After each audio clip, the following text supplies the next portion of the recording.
Hello anime lovers, स्वागत है आपका वाइपर एनिमे एक्सप्लेन्ड चैनल पर। और आज हम देखेंगे जुजुत्सु काइसेन सीजन 2 के एपिसोड नंबर 11 को। अगर आपने पिछले एपिसोड्स के वीडियोस अब तक नहीं देखे हैं तो उनकी लिंक आपको डिस्क्रिप्शन में मिल जाएगी। तो चलिए जानते हैं आगे की कहानी को बिना किसी देरी के। अब तक हमने देखा कि यूजी बाकी सॉर्सरर्स को भी बता देता है कि गोजो को सील कर दिया गया है और नानामी ताकुमा, यूजी और मेगुमी को तीसरा कर्टेन हटाने का काम देता है जो कि सॉर्सरर्स को अंदर जाने से रोक रहा था। यूजी अब उस कर्टेन के पास जाकर उसे जोरदार मुक्का मारता है। उसके पंच में बहुत पावर थी लेकिन उससे कर्टेन का कुछ नहीं होता। ताकुमा यूजी की ताकत देखकर काफी इम्प्रेस हो जाता है और सोचता है कि ताकत के मामले में तो ये लड़का मिस्टर नानामी को भी धूल चटा सकता है। मेगुमी का डिवाइन डॉग पीछे ट्रांसफिगर्ड ह्यूमंस को मारने में लगा हुआ था। मेगुमी सोचता है कि उन्हें इस कर्टेन का वीक पॉइंट खोजना चाहिए, पर ताकुमा बोलता है कि उससे कोई फायदा नहीं होगा क्योंकि कर्टेन को बनाने वाला इसके अंदर ही होगा। जिस पर यूजी बताता है कि वो टिड्ढा तो कर्टेन के बाहर से ही उसकी रखवाली कर रहा था। अब ताकुमा को समझ आता है कि अगर कर्टेन बनाने वाला कर्टेन के बाहर रहता है तो उसके पकड़े जाने का खतरा ज्यादा है, लेकिन इसके बदले में कर्टेन और ज्यादा मजबूत बनता है। इसीलिए वो यूजी के पंच से भी नहीं टूटा। अब मेगुमी कहता है कि इस लॉजिक से तो कर्स यूजर ऐसी रिस्क वाली जगह होंगे जहां वो आसानी से दिख सकें।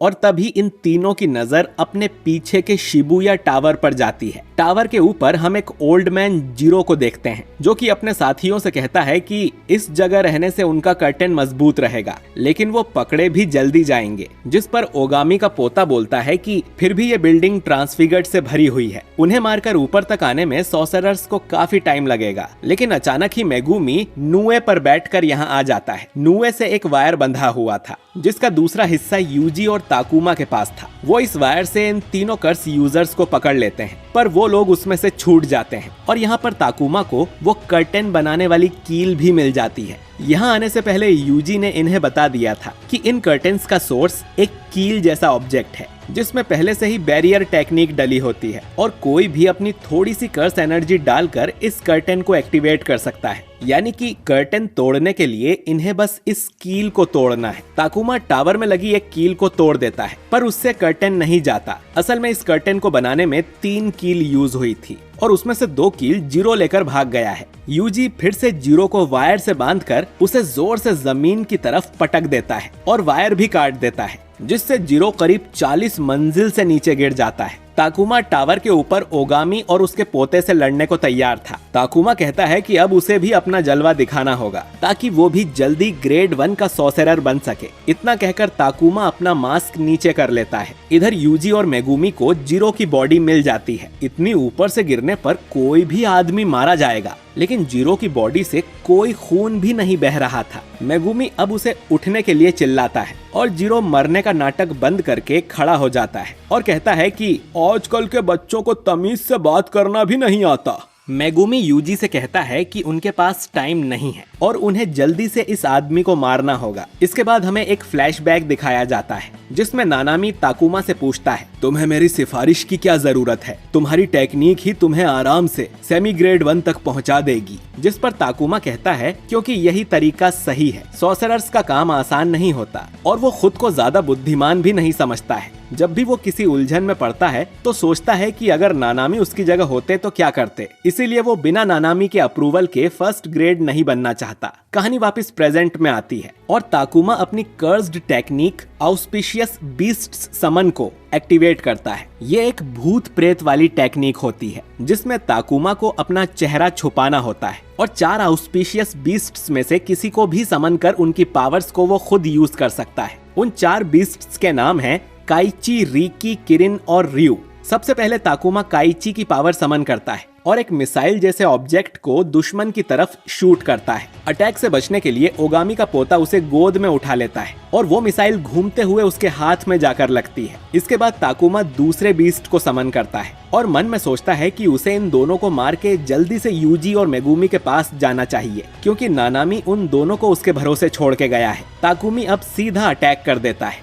बीस्ट नंबर 2 की पावर से ताकुमा के आसपास वाटर का एक कुशन जैसा बन जाता है और वो अपने पैरों को भी पानी की तरह फिसला सकता है। दूसरी तरफ यूजी और मेगुमी जीरो की जम के धुलाई कर रहे थे। डिवाइन डॉग भी उस पे हमला करता है, लेकिन इतनी मार खाने के बाद भी जीरो को कुछ नहीं हुआ था और वो अपने चाकू से यूजी को कट मार देता है। तभी मेगुमी का फ्रॉग अपनी जीप से पकड़कर जीरो को ब्रिज में दे मारता है, लेकिन उसे फिर भी एक खरोश तक नहीं आई थी, जबकि यूजी ने उसे पूरी ताकत से मारा था। और डिवाइन डॉग के पंजे तो स्पेशल ग्रेड कर्स को भी चोट पहुंचा सकते हैं, लेकिन फिर भी ये आदमी अपने पैरों पर खड़ा है और इससे लड़ने में इनका काफी टाइम वेस्ट हो रहा था। इधर टावर के ऊपर ओगामी हाथ जोड़कर किसी तरह के मंत्र पढ़ रही थी और उसका पोता ताकुमा से उसकी प्रोटेक्शन कर रहा था। हालांकि ताकुमा आराम से उसकी पिटाई लगा रहा था, पर उसे भनक लग जाती है कि ये बुढ़िया ही जरूर कोई कांड करने वाली है, लेकिन अब तक काफी देर हो गई थी। ओगामी के शरीर में ढेर सारी कर्स्ड एनर्जी बहने लगती है। वो रिचुअल को पूरा करने वाली थी। वो तोजी का नाम लेती है और उसका पोता किसी तरह का कैप्सूल निगल जाता है। ताकुमा उन्हें रोकने के लिए उन पर फिर से एक मिसाइल दागता है, लेकिन इस बार ओगामी का पोता उस मिसाइल को अपने हाथ से ही रोक लेता है और हम देखते हैं कि इस पोते का शरीर बिल्कुल तोजी फुशिगिरो जैसा दिखने लगा था।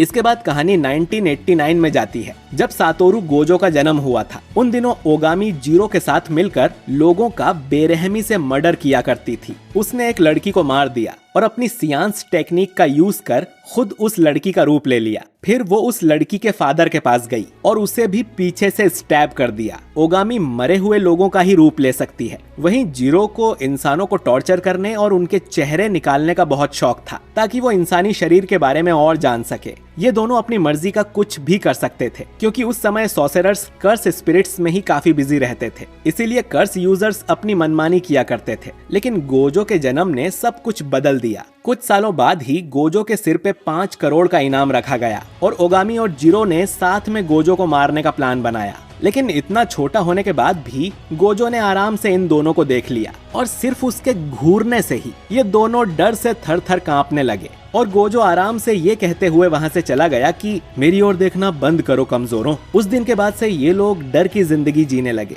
और इन्हें समझ आ गया कि गोजो के जन्म ने जुजुत्सु की दुनिया का बैलेंस बिगाड़ दिया है और अब वो अपनी मनमर्जी नहीं कर सकते। कहानी वापस प्रेजेंट में आती है, जहां जीरो अब भी यूजी और मेगुमी से लड़ रहा था। वो गोजो को याद करके और ज्यादा गुस्सा हो जाता है। यूजी ये देखकर हैरान था कि जीरो को अभी तक एक खरोच भी कैसे नहीं आई, लेकिन मेगुमी समझ गया था कि ये जरूर उसकी कोई टेक्निक है। मेगुमी अब उससे एक झूठ बोलता है कि गोजो भी यहीं पर है, तो उसे दुम दबा के भाग जाना चाहिए।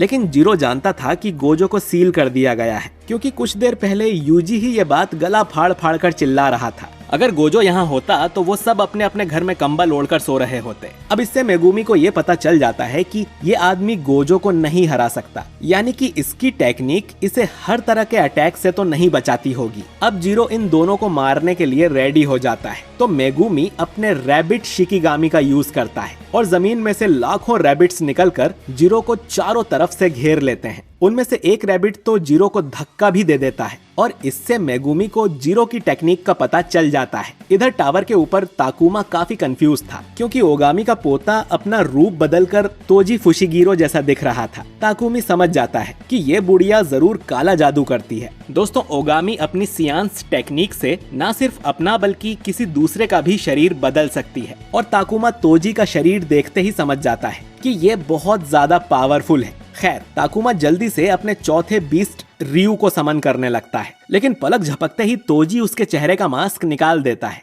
उसकी स्पीड देख ताकुमा को यकीन नहीं होता। फिर तोजी उसकी कॉलर पकड़ता है और उसके मुंह पर मुक्कों की बारिश कर देता है, जिससे ताकुमा की हालत खराब हो जाती है। इधर जीरो अब भी रैबिट्स से घिरा हुआ था। वो समझ जाता है कि वो लोग कोई बड़ा अटैक नहीं करने वाले, बल्कि वो उसका ध्यान बटाकर भाग गए होंगे। तभी ये रैबिट्स गायब हो जाते हैं और जीरो के सिर पे एक बड़ा सा हाथी शिकिगामी गिरता है, जो इसके वजन से जीरो को कुचलने की कोशिश करते हैं, लेकिन जीरो इसे भी संभाल लेता है। तो मेगुमी हाथी को गायब कर उससे दूर हो जाता है। फिर यूजी एक कार उठाकर जीरो की तरफ फेंकता है। इस अटैक का भी उस पे कोई असर नहीं होता, लेकिन वो यूजी की ताकत देखकर उससे इम्प्रेस होता है। इसके बाद मेगुमी जीरो का ध्यान बटाता है ताकि यूजी फुल पावर से उसे मार सके, लेकिन जीरो उनके इस अटैक को पहले से ही भांप लेता है। और अब हमें पता चलता है कि असल में जीरो की टेक्निक इनवर्स टेक्निक है। दोस्तों, इस टेक्निक में जोर का अटैक धीरे से लगता है और धीरे वाला अटैक जोर से। तो मेगुमी और यूजी कितनी भी जोर से जीरो को मार लें